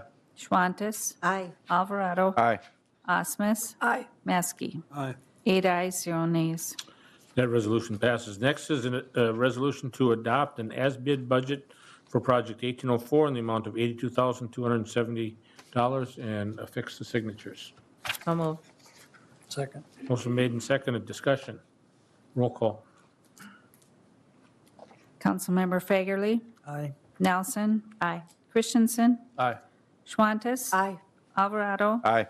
Osmus, Aye. Maskey, Aye. Plowman. Aye. 8 ayes, 0 nays. Resolution passes. Next is consideration of adoption of an as-bid budget resolutions for our street projects for this year. The first is project number 1801A, street reconstruct in the amount of $1,737,514. You have any introductory comments? No, Mr. Mayor, that is what I was going to say. So I'll enter that resolution. Motion been made and seconded to introduce a resolution to approve this street project 1801A. Discussion. Roll call. Councilmember Nelson, Aye. Christensen, Aye. Schwantes, Aye. Alvarado, Aye. Osmus, Aye. Maskey, Aye. Plowman, Aye. Fagerly. Aye. 8 ayes, 0 nays. That resolution passes. Next is a resolution to approve project number 1803A, 19th Street Northwest reconstruction in the amount of $706,026. Motion to approve. Second. Motion made and seconded to approve 19th Street Northwest reconstruction project in the amount of $706,026. Discussion. Roll call. Councilmember Christensen. Aye. Schwantes. Aye. Alvarado. Aye. Osmus. Aye. Maskey. Aye. Plowman. Aye. Fagerly. Aye. Nelson. Aye. 8 ayes, 0 nays. The resolution passes as well. Next is project number 1403B, the overlay project for the city, as presented by our Public Works Department in the amount of $472,272. So moved. Second. Motion been made and seconded to introduce a resolution. Discussion. Roll call. Councilmember Schwantes. Aye. Alvarado. Aye. Osmus. Aye. Maskey. Aye. Plowman. Aye. Fagerly. Aye. Nelson. Aye. Christensen. Aye. 8 ayes, 0 nays. That resolution passes as well. Next, we have city administrator comments. Mr. Holland. Mayor and council, just a couple of things. First of all, I appreciate the move tonight on the city hall and having the meeting next week. I have had a lot of positive comments brought to me via email or phone call or in person. A lot of people in the community are excited about the new building, and so looking forward to keeping this project moving. Number two, this week I will be out of town at a conference Wednesday through Friday, so if you don't see me at some of the Willmar Fest events, that's because I'm out of town, so I'm not shirking my duty. Lastly, Wednesday, Rice Park will have the splash pad opening. If you haven't been by the park when it's been hot, it's been rainy off and on, but on the few hot afternoons, especially when it was humid, a lot of young moms and kids have been over at the splash pad, and I've kind of been driving by there and seeing how the usage has been as far as they've been moving a few of the tables around and adjusting a few of the things, and that's good because that shows us where they want those things. So anyway, hope you'll attend that grand opening, and the chamber will be cutting a ribbon, and the mayor will be saying a few remarks, and so will Mr. Brizendine. So thank you in advance for your attendance at that. And with that, Mayor, that's it. Okay, thank you very much for your comments. The Mayor Pro Tem's announcements. I will defer to the mayor. Well, there's a number of things going on this week with Willmar Fest, but there's also a lot of other exciting things happening. Tomorrow night, Willmar Lake and Foot Lake property owners will be having a meeting out at the community center. That meeting starts at 5 p.m. for members around the lake, and then there's a meeting at 6:30 that will introduce the whole community to our stormwater plan, and that'll be a very good event. The Willmar and Foot Lake property owners are getting involved, they're getting re-engaged, and that's good for our community because we're all concerned about that water quality. So if any of you can attend that, I know that they would appreciate that. The next thing is that PetSmart is having their ribbon cutting at 9 a.m. I wrote down 10 a.m. At 9 a.m. on Saturday. So for those of you that would like to attend that, I will be attending that ribbon cutting ceremony. I don't know, is the chamber going to be there This Saturday? this Saturday? Yes. Who's ribbon cutting? PetSmart this Saturday. Yep. And so that's at 9 a.m. And so again, the parade starts at 10, so it's going to be a tight time frame. But so that's Foot Lake 4. Foot Lake 4, I think, starts at 7. Okay. So Early. and then I wasn't aware that this was kind of a prestigious thing, but I've been invited to present to the McKnight Foundation this week. And so I will be doing a presentation to the McKnight Rural Economic Development Group. And so I knew this was kind of a big group or something like that. And I really have a lot of respect for the people in this group. But I was in on a conference call on Friday, and the presenters that I'll be presenting with really have really good bios. So I'll be telling Willmar's story, talking about all the good things happening here in Willmar. And, we have a lot to be proud of in Willmar. And sometimes we just take that for granted. And sometimes we just say, we're going to grouse about this or that or the other thing. But when people from outside of the community, as we heard from our royalty from Willmarfest today, when they go outside, we've got a lot of good stuff happening. And again, if we take a look at this last year, in the plan that we put together, and we're following our plan, good things are going to happen. The other thing that we can do is past behavior is indicative of future behavior. And so what we've done over this last year should really drive the bus for what we're going to be doing in the future. So I'm proud of everyone sitting around this table. We're making good decisions, and we don't always agree, but that's the good part. We shouldn't always agree. We need to have that dialogue. So thank you all for that healthy conversation. Please get involved with Willmarfest, all the great things happen in our community. And with that, I'll go to the Mayor Pro Tem. I don't know, there's an open house at Midwest. I had Oh, I gotten forgot about that. that. That's tomorrow too. That's tomorrow from 4:30 to 7:30. And then we received a retirement notice for Officer Tony Lepatka. That's coming up next Thursday, June 28th. Everybody saw that one, from 2 to 3:30. And then also Magnum Trucking is having a grand opening celebration on Wednesday, June 27th, 11:30 to 2 p.m. So looking forward to Willmarfest this week. Hope to see everybody out and about. Councilmember Christensen. No comment. Councilmember Schwantes. Pass. Councilmember Alvarado. Thank you, Mr. Mayor. I just want to kind of reemphasize the importance of trying to find daycare facilities for all in the city of Willmar. We're a regional community. We've got people coming in. We hear the numbers with Aaron Bachman today. These workers have families. We have to try to make sure that they have quality places to put their children while they're working. So there's opportunity there if you have it. And I agree. We live in a great community. I work with a great council, and I'm excited about that. I'm looking forward to Willmarfest and all that it has. And have fun, but be safe. Thank you. Councilmember Osmus. I am going to just pipe in a little bit about what a great community we have. The last 2 weeks, I've had the opportunity to take care of some of my grandkids.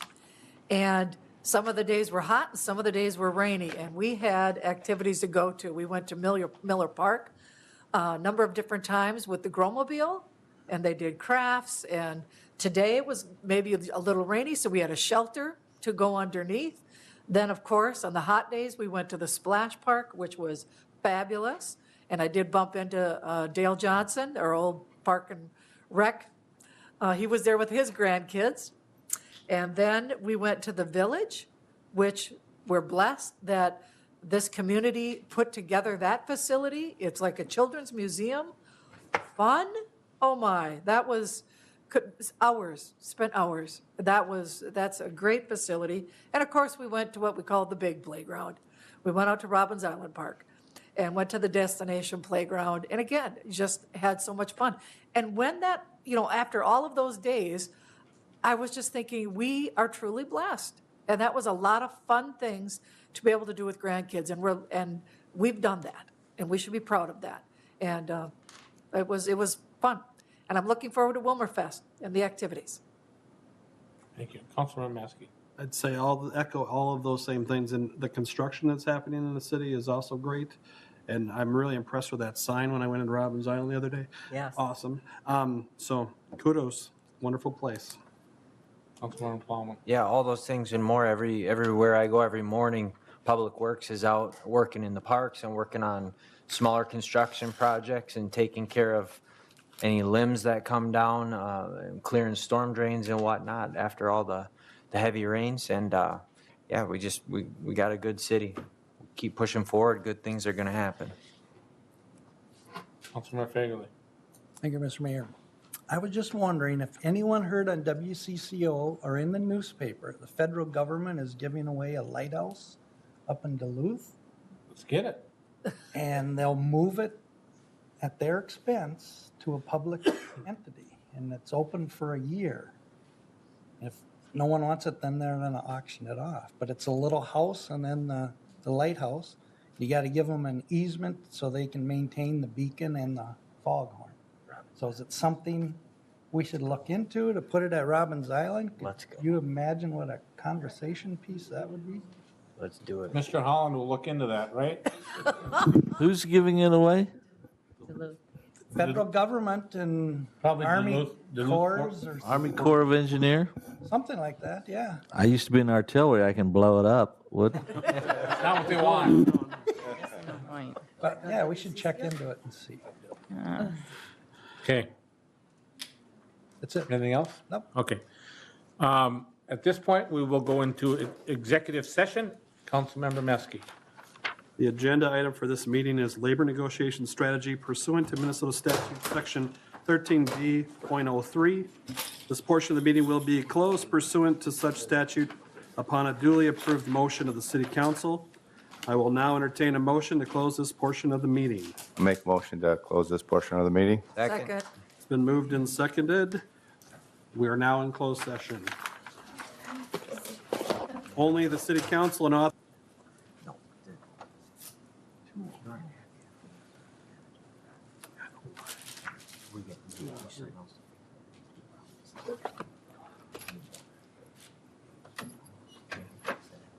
They want it back, I'm assuming. Yeah. Well, they're public now. If we pass them, they're public. You bring them home then and read them. On fire. Recycle.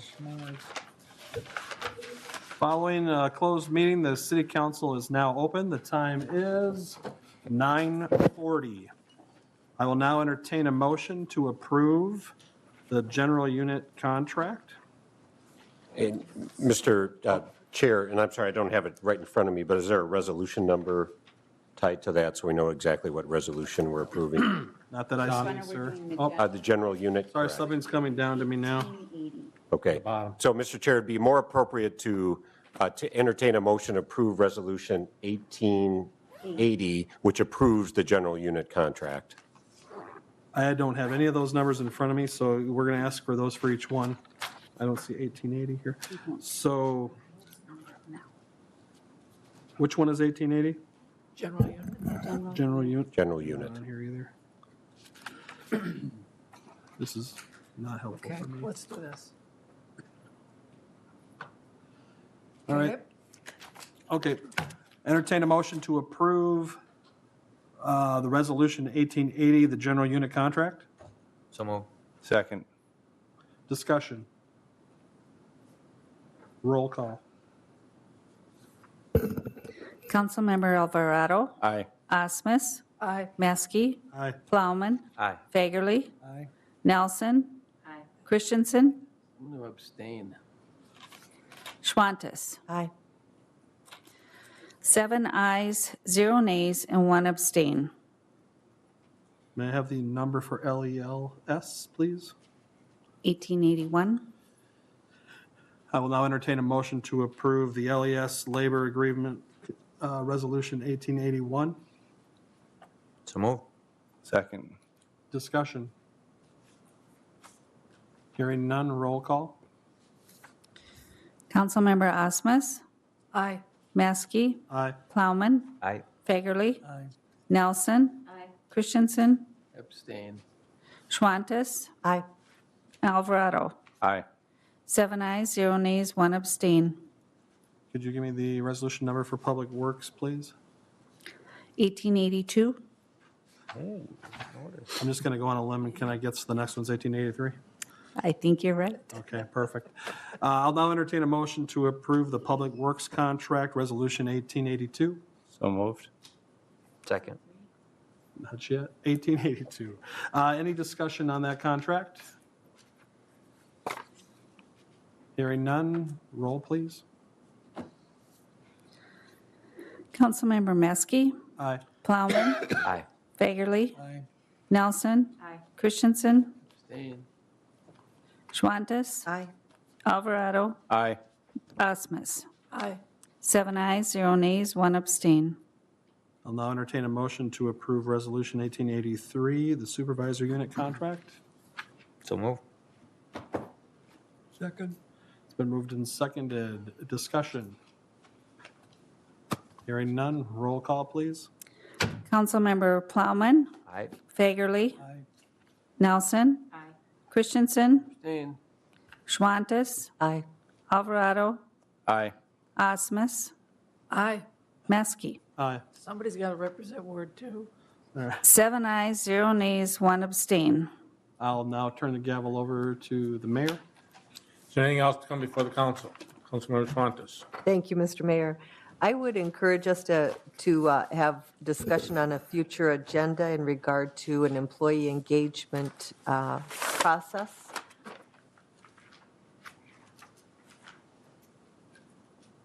I guess I would also speak favorably of this. I'm at City Hall a lot. When Mr. Holland came, I asked if he would do some training on answering the phone, and that did improve some of that, but I think there's a lot of employee engagement that we could do. I could give you horror stories on experiences that I've observed at City Hall. And things that have happened to me personally. And I think that engaging our employees in customer service, in that the answer is we'll do the best we can, and yes is the answer, versus no is not always the answer. It's very disturbing. I've never worked that way in my life, and I told Mr. Holland today that I think I'm the most frustrated I've ever been as the mayor, just to see how our citizens are treated. And I think that could really improve how we treat people. I would make a motion to direct staff, specifically Mr. Holland and Ms. Beckman, to investigate potential opportunities to bring in various consultants regarding workplace, all the including all the issues we've discussed, to at least find out what the options are in terms of cost, time, availability, and whatnot, because then we have something to discuss. Is there a second to that motion? Second. Motion made and second, additional discussion. Councilmember Maskey. If the focus is positive on employee development and opportunity for excellence, because everybody strives to do that, if it sounds punitive and you're coming from the grounds that we think that our employees are not doing an adequate job, I don't like that. We want to do better, and we have opportunities to do better. Then I am on board. But I don't want it to sound as if it's some punitive thing that we're imposing. No, this is an opportunity for excellence and to continue. It shows that the council is truly interested in the betterment of all of its employees. My motion would be to the tune of like Tony Robbins motivational. Like, let's do this. All right. Councilmember Nelson. It might be helpful to come back with a series of things with training. We've talked about diversity. We've talked about cultural competency in the past. And so I think it is both that interface with the community and the interface with us, the interface with staff. And I think our goal, as you're talking about, has to be to create excellence in the workplace. And so I would hope that we'd come back with some options, and I think the league has had some suggestions for those things. In fact, I think we've talked about the league coming and doing some of that. So I'd like to see a variety of options with available, both available, but also some I think have to be required. So I think we need to take baby steps before we jump into the whole, this is just my opinion. I mean, I think people are at different levels, so I think the opportunities need to be there. And whether we are going to require some kinds of trainings or make them available. But again, our community is evolving, and I think we need to help the city evolve and the city staff evolve into that too. Are you saying that the business model of City Hall is where the problem is? I mean, I think Councilmember Meske and Plowman said it right. We want to engage our employees to be the best they can be all the time, and their interfaces with the public should be a very positive experience. but you mentioned City Hall, so you're talking about Public Works employees, the police department, or what? I think that we're talking staff. Okay. I don't see it. I mean, I know what you mean, believe me. I know exactly what you mean. Yeah, so. Councilmember Nelson. And maybe that's an opportunity for our different departments, because I know different departments do trainings. And so maybe there are things going on in certain areas that would be beneficial for the whole staff. And we would learn from that too, and put us up the table at the same time, that cultural engagement. There are a lot of organizations doing that. Caris Health is going through that right now to work together and, with their training. I think we need to look for positive things. Motion been made and seconded. All in favor of the motion signify by saying aye. Aye. Aye. Those opposed, same sign. That motion does carry. Anything else for the good of the order? Entertain a motion to adjourn. So moved. Yep. Second. Motion been made and seconded. We are adjourned. Sam, you want the packets? They're public. Mark said they're Public public, now. Johnson. It doesn't Once you matter. vote on them, the public. Good luck, man. Right? The public, once you vote on them? Just saying.